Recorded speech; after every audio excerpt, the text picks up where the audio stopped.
Well, hello and welcome to the Whatever's Biting podcast. And it's a special episode. First off, I'm John, and of course, my YouTube channel is Creek Fishing Adventures. And I'm Ethan, and I am Fish Anything on YouTube. And Ethan, we are at our 12th episode, so we've done a full year. Pretty Cue the amazing. round of applause. We need a little sound machine that could do a fake round of applause. But I just assume everyone that's listening right now is clapping in their car. Yes, they are. Wherever And they're honking at. their horns, probably. Yeah. But dude, we've come a long way. The first 6 months was just on YouTube. Now we're on YouTube and on like all the podcast platforms. I got a little update from the podcast stuff. So shout out to Atlanta being our best. I don't know what it is. It's our most viewed city. We have our most views from Atlanta. All right, Atlanta. Since we've been on the just through the podcast platforms. Huh. And then Indianapolis, then St. Louis, then Missouri, then Chicago, and then Birmingham. Wow. Yeah. So Got it's kind of all over. Yeah. Kind of in between me and you. Yeah. It's all over the place. So those are some. That must be just big fishing towns, I guess. I guess I think that the southern fishermen are here for you, and then maybe I brought a couple Illinois or Indiana folks, but Yeah. I don't think very many southern people Chicago's watch my funny. videos hardly. Yeah. That's good. That's cool. Yeah, it was a neat Shout little out to stat I just Atlanta. saw today. So we are also according to Buzzsprout, which is the app I use for the podcast, we're the top 50% of podcasts. Oh my goodness. Wow. Top 50%. There's probably only 1 billion podcasts these days. So we're 500 millionth ranked or whatever. I was looking at the stats, and to get up into the top 25% is a long ways. So we're going to have to get a lot more listens. 12 episodes is probably not quite enough to get to that point. So I tell you what, if our goal is to make it to the top. No, that's in downloads. How many people download? So, and we're just doing once a month. So, that's, yeah, I guess I'm happy. Top 50%. That's better than 50% can say. Yeah. Oh man. Hey, we got a lot of stuff to talk about. We're gonna wrap up our 12th one, December 2024. Next episode, I don't know when it's going to be. I'm sure we'll do it in January. We've already got a bunch of things going on that we'll be covering then. But hey, real quick, I got to speak at a church last month. It was right after I think our last episode. Got a little church down the road from me. Invited me to come out, say a few words, and just kind of give my testimony. And it was really cool. Had a good little turnout. Got to eat some food. Got to share what God's done in my life, how I've led me to where I'm at now.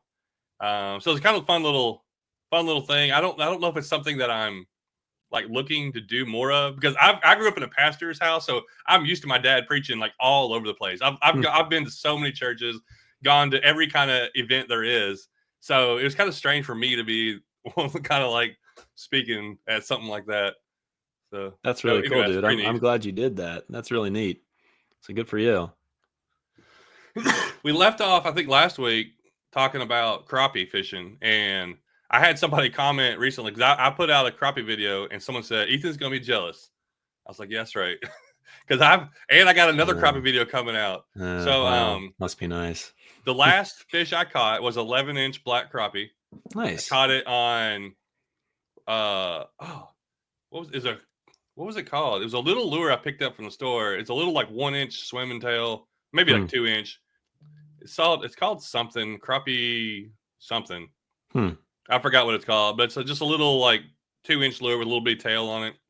And my goal was to go out and fish with live minnows, and I caught more fish on lures than I did in minnows. And it seems to be that's always the way it happens whenever I try fishing with live minnows. Do you use live minnows much?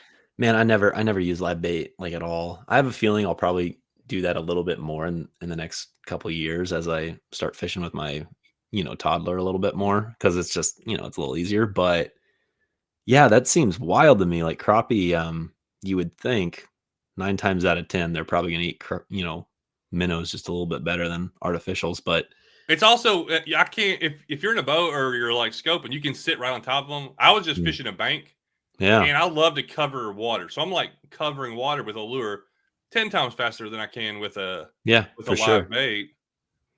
I prefer to catch them on artificials if I can, so that's kind of a good problem to have. Yeah, it's less work. I put that question on my channel, and if anybody has any tips, how do you catch them? Because I know a lot of people fish with live minnows, like, and I was using the little crappie ones, and I would throw it out. I caught a spotted bass. I caught a what was a big old warmouth. I Mm, caught a couple crappie, and I did catch my biggest crappie. It was like a 12.5 inch white crappie. It was pretty good size, and we yeah, cooked and ate that. So we did a little. Me and Chris did a little catch and cook yeah, on the bank. yeah. That was kind of He's fun. a good. Chris is a good guy. Fishing with Chris. Yeah, yeah. He kind of put me on the spot. It's like a spot I hadn't been to in a while. So, but yeah, it's always funny. I always wanted to. I always have these ideas going out with live minnows and just like catching all kinds of fish. And I always end up catching just a few fish and turn Mm. back and pick up another rod with a lure on it. But that was the last fish I caught, and that's my little story for it. What you have a last fish you caught?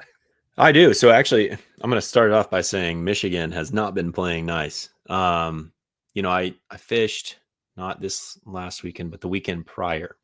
And I tried to do some trout fishing. So my goal Hmm. last month, I basically said, I just want to catch something.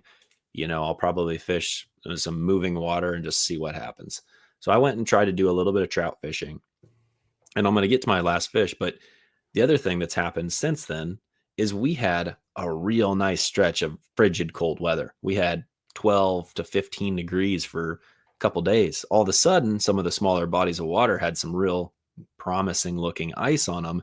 And I'm thinking, all right, let's go. Like I got all my ice fishing stuff ready on Saturday of this last weekend. Saturday night, it goes to 35, 36 degrees, rains all night. Sunday, 45 to 50 Oh wow. degrees, rains all day, Yeah. destroys the ice. So, like, now, Atlanta, Georgia, all these southern, Yeah. you don't understand. Like, ice fishing probably not too exciting for you. Fully understand that. But being a Kansas boy that never really had ice fishing and now up here in Michigan, there's not a lot to do in the winters. You want cold weather. You want that ice because it gives you the ability to catch fish. Unfortunately, last 2 years has been mild weather and I just haven't really got a chance to ice fish. So I was really, really bummed when that happened. So fingers crossed, you gotta just hope that we get a good harsh cold stretch for a while so I can do some ice fishing. But long way of answering the question. The last fish I caught was I caught a bunch of creek chubs, dude. It was I tried to catch trout and it seemed like we had like a little bit of a warming trend that day. And for whatever reason, every pool, dude, the creek chubs were just crushing it. And it was really fun. And one of the things I like about that species is when you're like drifting small plastics through a little stream and you catch those fish, they're small, but some of them get a little chunky and whatnot, but they have like such a light bite. And for me, it's like such good practice. It's such good practice for bite detection and for setting the hook because they will just kind of mouth it real lightly. So whether you like or dislike creek chubs, it can keep you at least somewhat on your game with your ultralight equipment, I guess I'll say. So that's one positive way of looking at it. Yeah, it's a fish you don't really think of as like a cold water fish, but they stay active in that cold water pretty good. Oh yeah. They're kind of an Yeah. interesting fish. But they of course they live with trout a lot of times, or like a lot of places I got around me. There are some of the streams. They're only creek chubs, like the only thing in there. The Yeah. little They're chubs. And they're I'm like, weird fish, I don't even know but how they get in some of them streams. These yeah, little, you'll find them in like nothing. I mean, they'll find them in water where it's like, wait a second. I mean, I don't even know how you got here. Sometimes they're in like no water at all, 6 inches. They're like greasy and kind of squishy and they kind of croak a little bit. They're kind of a strange fish, but you gotta appreciate them. they are the weirdest fish when you grab a hold of them and they start squirming in your hand. I don't like they can like squirm out of your hand. You got like a death grip on Yeah. them.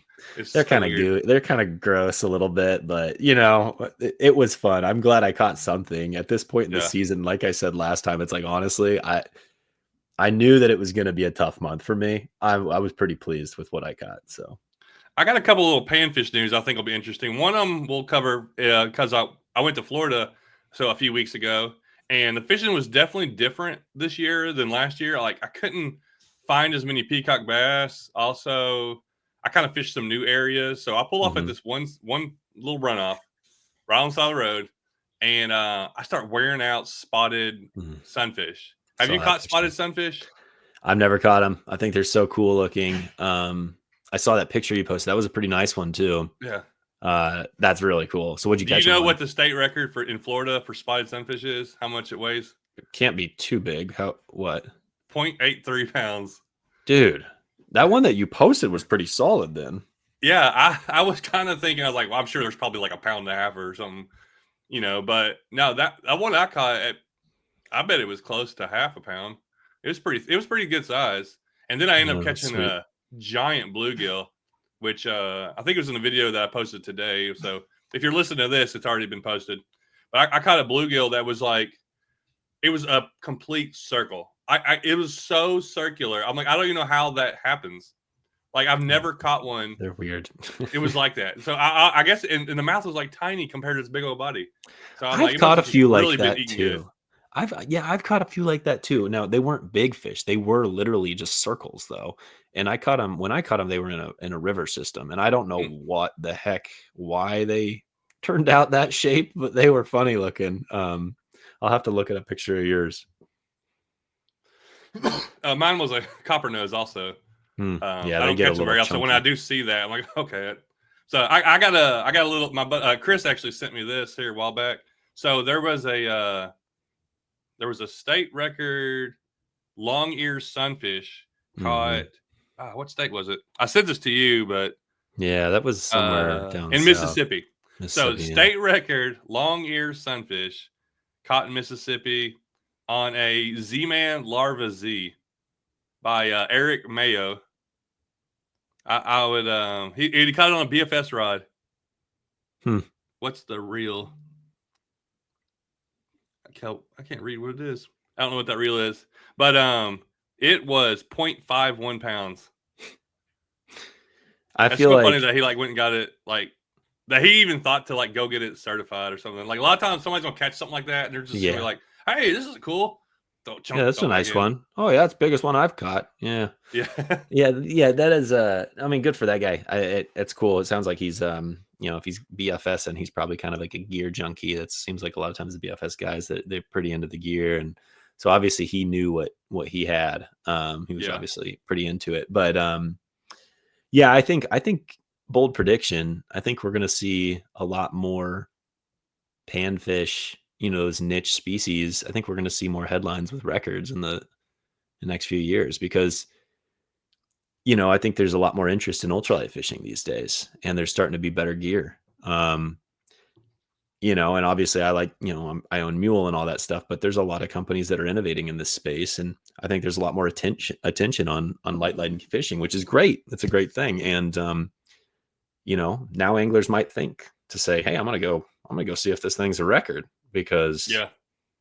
shoot, why not?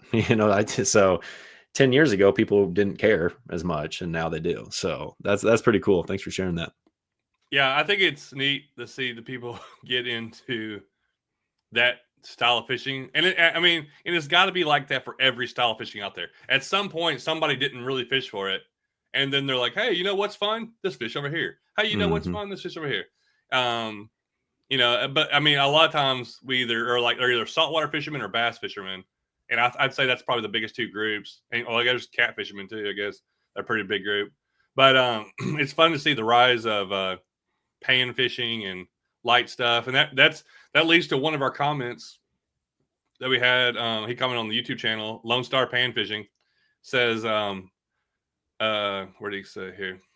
I never pick up the bass rods anymore. And I hear people say stuff like that a lot, where they're like, it kind of maybe they used to be a hardcore bass angler, and they kind of transition, and then you're like, you know what? This is easier. It's simpler. It's cheaper. I don't have to go as far a lot of times, and I can have way more fun for the amount of time I spend doing it. And so, Yeah, I think that's a big thing. I think there's a lot of people out there like myself that just we have limited time to fish. And it's not that I don't want to go out there, and cast around a bigger bait and chase bass. It's that I don't always have that much time. And for me, bass fishing is not quite as enjoyable when you have to kind of feel a little bit of a time constraint. It's like going out there for 2 hours or whatever. I feel like by the time I'm leaving is when I'm really starting to get a feel for what the fish are doing. And so with pan fishing and ultralight fishing, you don't have to be so in tune with exact patterns to have a good time. And you can definitely catch a lot more fish in a limited amount of time. Yeah, and there's a lot more species that are smaller. So the amount of fish you can catch, whereas if you're fishing for bass, usually you're only going to catch bass. You might come across something else. The smaller you go, the more, the way more fish there are. There's a guy I watch called Pistol Creek Pan Fishing. He's in East Tennessee, and he'll go out. Well, he uses a lot of 2-pound line, and he fishes out of a little bitty bass raider boat, and he'll just catch all kinds of stuff. But I really love the way every time he catches something, he takes a really good video of it before he releases it, whether it's crappie or white bass or bluegill, or he catches redbreast, and it's just fun, and it's very soothing, and you just go out and you're probably going to catch a bunch of different fish in a little bit amount of time, and it's crazy to see how far. I've actually been leaning more towards wanting to get another BFS set up myself. I kind of interesting because I think the first one I had so much trouble with the line coming off. It just kind of aggravated me. I just want to get like maybe a little higher end one. Sure. But also I've been getting more and more better at bait casters, and it's kind of leading me to like, you know what? I may try to do that. And a lot of companies are making more BFS reels now, so it's getting more and more.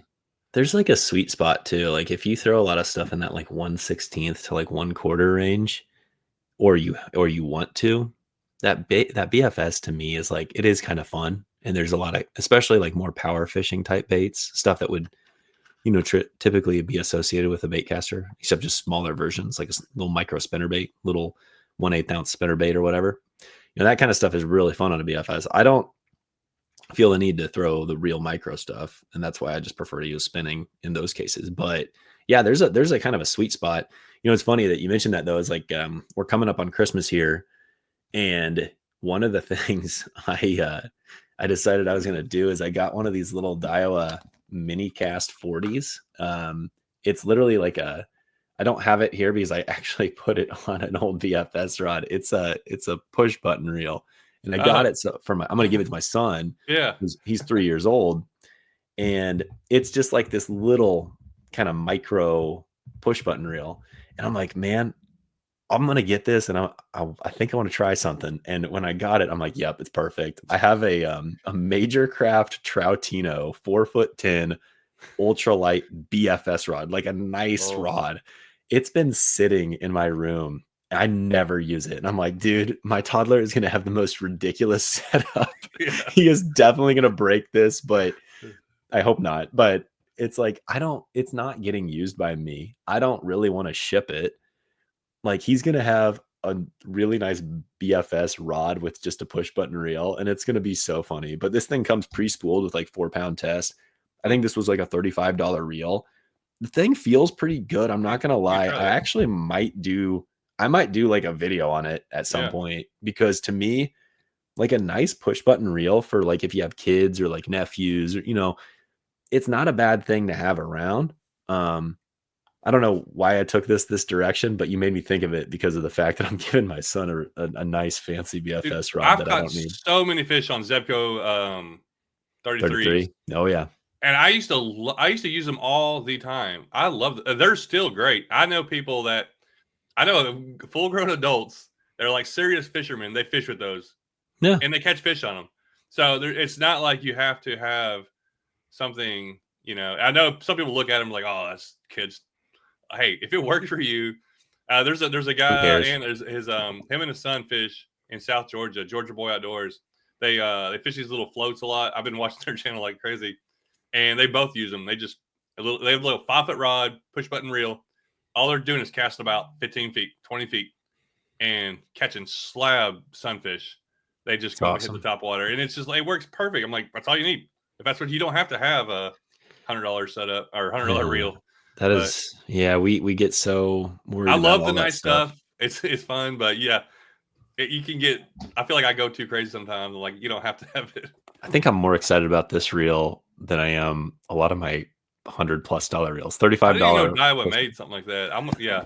I had no idea. I got it from Discount Tackle. I was just like, dude, like I saw it and I'm like, I gotta have that thing. I mean, I think we'll get use out of it with the toddler, but I selfishly I might be taking that thing out a couple times because I think, it comes pre-spooled, like I said, with 4 pounds. So it's gonna be able to do a lot of stuff that's low enough diameter to Yeah. wing out there I'd love some to see a smaller baits. review on like what is the drag like? Can you switch sides on the handles?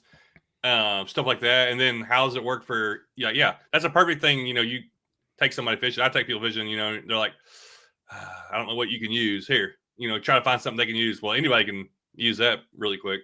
Yeah, I know. I always That's like give people interesting. like a $250 spinning setup, and I'm like, why am I doing this? But it's what I have. I just have it I sitting know. there. What do you I got? What's this? this is talking about BFS.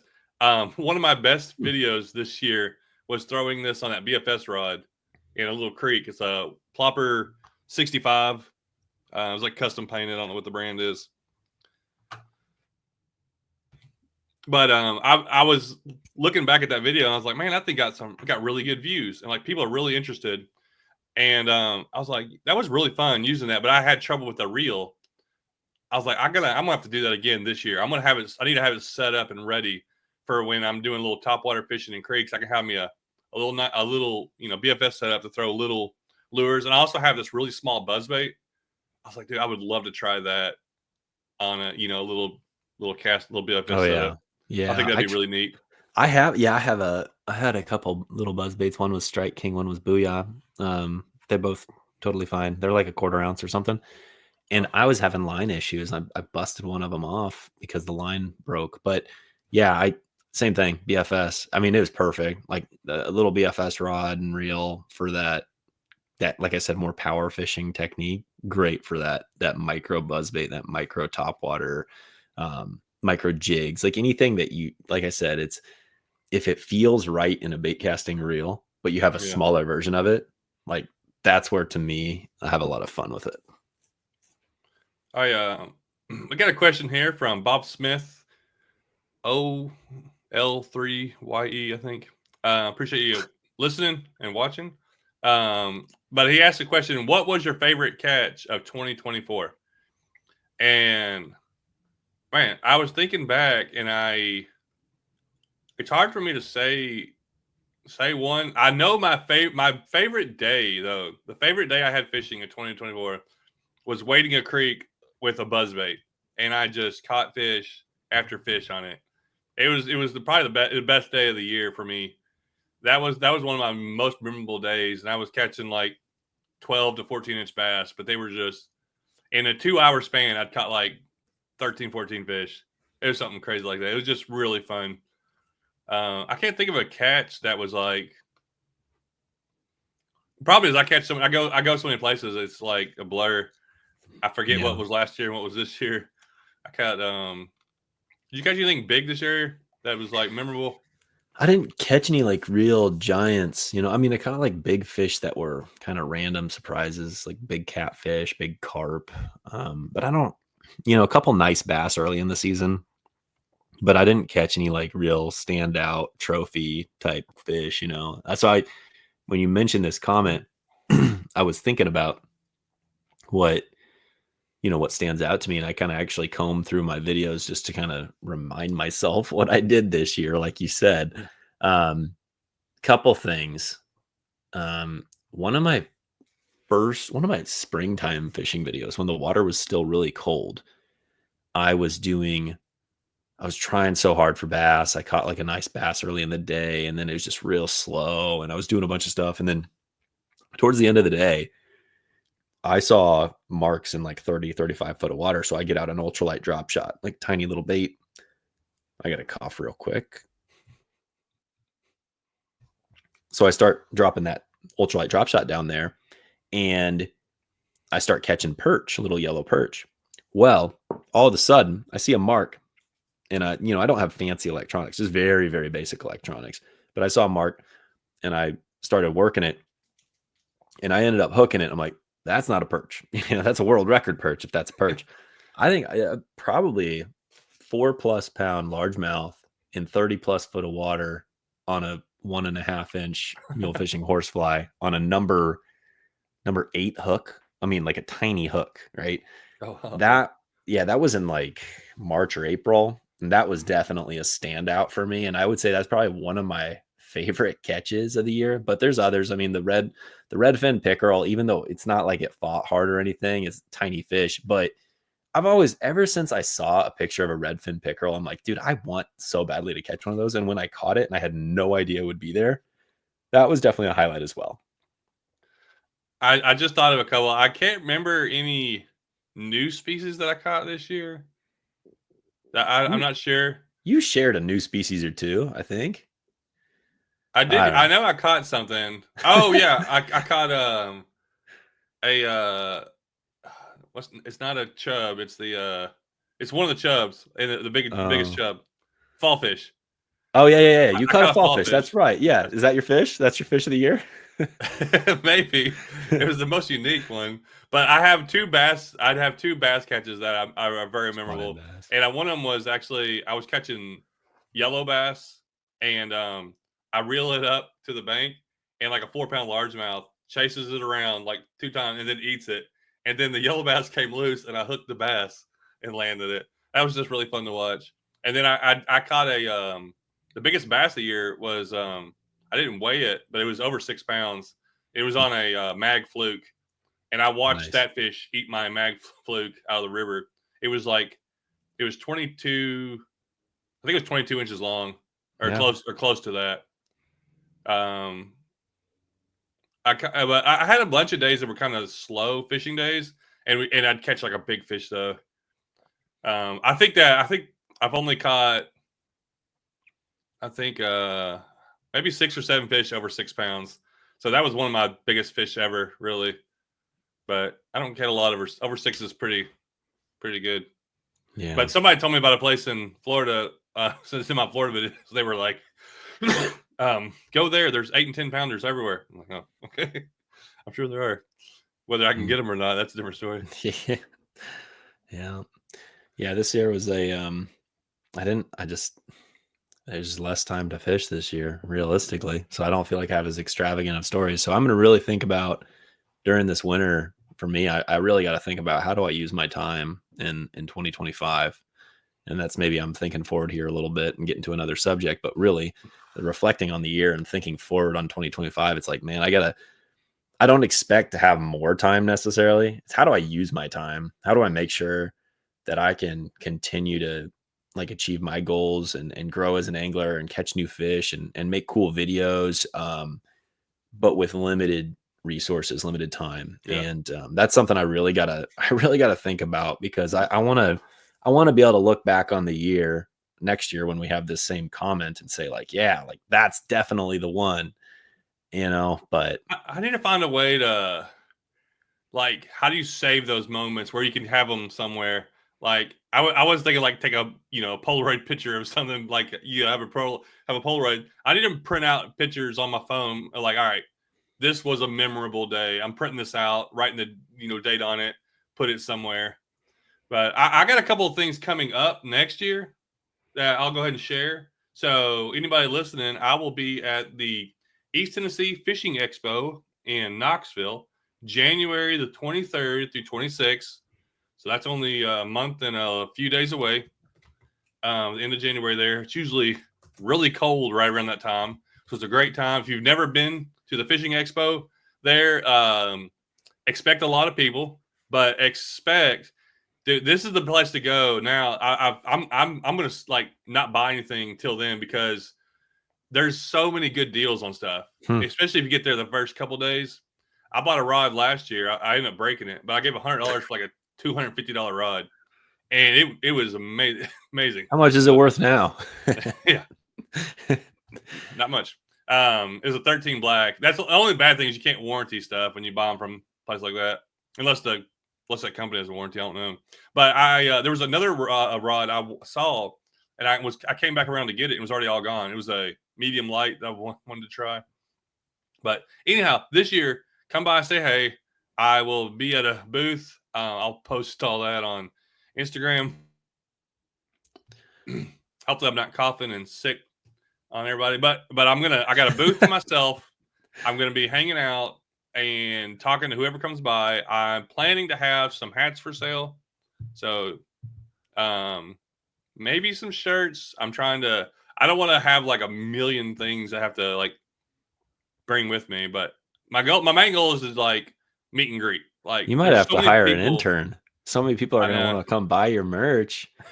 There's so if many people. If it wasn't 9 hours away, Yeah. I would maybe consider trying to make it, but it's kind of a pretty long haul for me. I'll certainly look at my calendar, but I'm going to not make a promise there. If I've told Ethan this, and hopefully at some point he can do it. If he could set up his booth there, it would do really well, I think. But it would be super cool. Sell your own, come down and sell your stuff. But yeah, it takes a lot of work and effort, and the booths are, cost several $100s. But I'm doing this, I think, because there's so many local people that always want to come say hi or come, talk, and this is just a great time.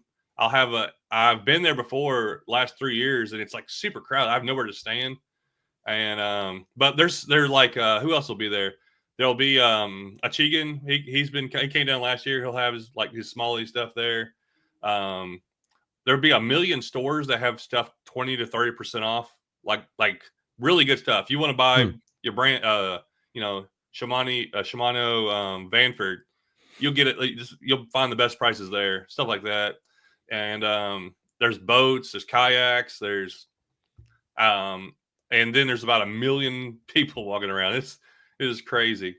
So I really don't like huge crowds of people, but it's all fishing type people. So I've really enjoyed going there, and just usually I walk around and just see people. So I'm sure I'll walk around, but also if you're into kayaks or you want to see what the new kayaks are coming out, that's where you go there and you'll see, you can just look at them, get eyes on them. A lot of people, you know how it is, Ethan, they want to buy a kayak, but without seeing it and putting your hands on it, it's kind of hard to make a decision. So getting to a place like that, or where you can be like John and just buy one of every kayak. I mean, you've got like 16 of them now, right?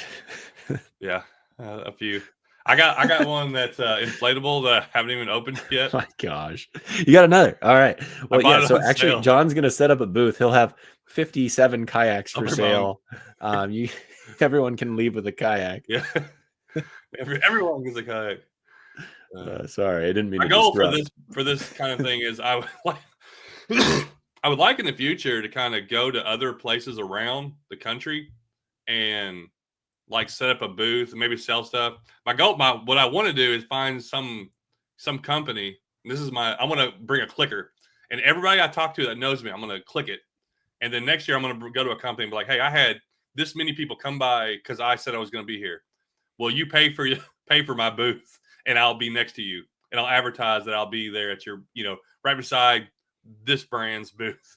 So I got to roll it into something like that. That's definitely something you should be able to get accomplished. And then hopefully by next year we got to have our Whatever's Biting podcast merch.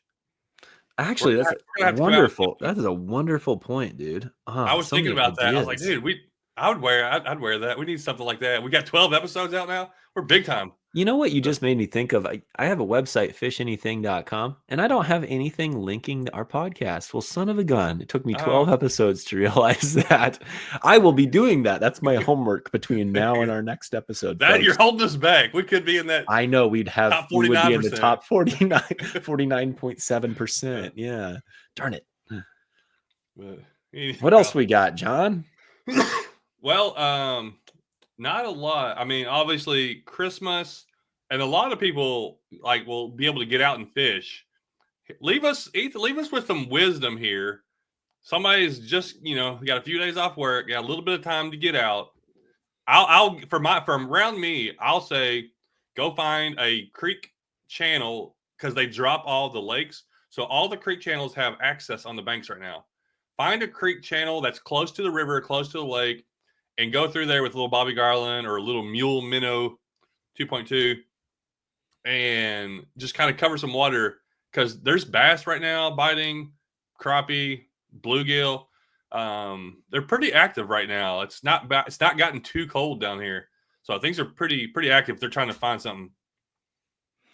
I'm so jealous. I would say, depending on where you're at, if you're in like the Midwest, fishing is going to be pretty tough. And someone messaged me the other day. He's like, "Man, it seems like nothing's biting anymore. I'm bank fishing at a pond. Like, what should I do?" And I just sent him a link to one of my videos, like the ultralight slip float rig, and I basically just said, "Look, if you can figure out an estimate on what depth those fish are sitting at, your best bet is to go hover this thing in front of a fish. Hover it in a strike zone, hover it somewhere where you think a fish is going to be, and twitch it ever so lightly, with a long pause in between. Add a little bit of scent to increase your odds, and eventually you're going to see that float just tick, tick, tick. And when it goes under, knock them. But it is honestly, I love slip float fishing because when you do get those bites, it is so rewarding to get that hook set. And it is such a fun way to catch fish. But it is one of those things where it's like this time of year can be really brutal in some of these Midwest states. And if you're like me, then unfortunately, you're in this weird time frame where you've got like partial ice, but mostly slush / nothing. So some of us might not actually get a chance to fish. So hopefully for Christmas, all I want is a nice thick layer of ice. We'll see. I to catch my fish recently, I've had to really slow down my retrieve. Yeah. And even several of the fish, I would notice I would let that lure drop and I would do something, and all of a sudden, thump, that little extra like drop or pause was getting those bites. I caught some yellow bass recently too, but everything was like really hovering the bottom. Like I couldn't tell how deep it was. I mean, because everywhere I go, a little different. But I could tell I had to get that lure way down in the lower part of the water column. Yep. And for them to thump it, whatever. So what do you want to do between now and our next conversation, John? I want to catch some trout. I haven't caught any trout yet, so Sweet. I got a goal to go. Me too. Catch some trout, and I actually am thinking about doing like some kind of little 2 or 3 day trip where I go around me. What kind of trout you got? Like 2 or 3 different places. But what kind of trout you got? You've got browns and rainbows. We have the closest one. I mean, there's trout they get stocked in a river by me. There's browns, some browns, mostly rainbows, and they sometimes will put what's the other one that they put in there? Cutthroat. Oh, or something. They stock it with some different stuff every once in a while. But there's a wild strain that has wild rainbows. I haven't been there in a couple of years. It's real tiny. And then if I drive a couple hours away, I'm like, you got the Smoky Mountains. There's some wild what are those ones? You have brook trout? There's brook trout. And they stock a lot of brook trout around some of these streams too. So I really just don't go to there. But if I go up in the mountains a little bit, 2 to 2.5 hour drive, there's some like heavily stocked streams that I usually don't go to. But I'm going to try to go hit some of those. And you can go, and I want to try to get underwater footage because I've gotten some underwater footage, and there's just like dozens of fish down there in crystal clear water. But yeah, so I want to try to do some really cool trout fishing videos. Well, you got me on the crappie, dude. It's not happening this time around. I'm gonna catch. I don't know why I'm doing this myself because I'll probably fish like a whopping 3 hours this month. I'm gonna beat you. I'm gonna catch the bigger trout.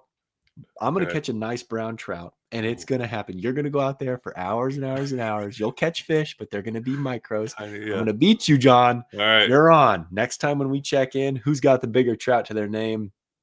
All right. Well, I would ask you now, but I don't want you to give anything away. I want you next week. We're come with what we caught trout on. What was our setups? How we caught them? Give the whole breakdown. What we were doing. What we tried. I got some fly stuff. I might try fly fishing, but I'm a lot more comfortable with a little spinning rod, throwing a little rooster tail or even a little trout magnet lure or something like that in there. but Now we'll I'm find out. excited. So. This is the motivation I needed. Like if there's a competition If you around it, catch like dude. a giant brown, it's gonna be crazy. All I right. mean, there's no giants in my Yeah. area. If I can catch a 20-incher, that's a real Ooh. nice fish. So if I do that, I'm pretty confident in myself, though. If I see you post one before then, I'm gonna go to like drive really far. Go, You're gonna go to go like get a a guide. stock I'm gonna trout get some. farm, Yeah. 30-inchers swimming Yeah. around, Yeah. eating pellets. Yeah. Yeah. Oh, that's an idea. There's a y'all have any trout like farms around you where you like No. like hatcheries where you can go visit them? I haven't. I feel like I would know if we did, just because that'd be something fun to do with the kiddo. But Yeah, there's a couple near me that you can go to, and they're really I love going to them. You know, you can just walk around and see those fish in those runs that they have. I might go yeah. visit one of those and like try to get some video footage and stuff like that. So tackle him. He's taking our trout. You're running out with a trash bag full of big trout. I got this. It was just sitting here. All right, well, Uh, everybody, that's probably going to do it. I would love to wish everybody a Merry Christmas and a Happy New Year. And plan is to continue the podcast next year, season 2. Yeah, next season. This was 2024, and it's been a really fun year. I got some stuff in the works for 2025 that I think is going to be very exciting. Whenever I can tell you more about that. I have a couple meetings. Ethan doesn't even know about this. I got some meetings with some companies coming up in January ooh. that could be some. I don't know what's going to happen, but could be some cool things that either I don't know if I get some stuff out of it. Maybe get to go on a trip. I'll tell you about that when it happens. So I'm excited to see what goes on, and hopefully I catch some giant trout between now and our next podcast. Right on. Merry Christmas, everybody. All right, you've been listening to the Whatever's Biting podcast. Hope you get out there, enjoy the holidays, maybe catch something that's biting.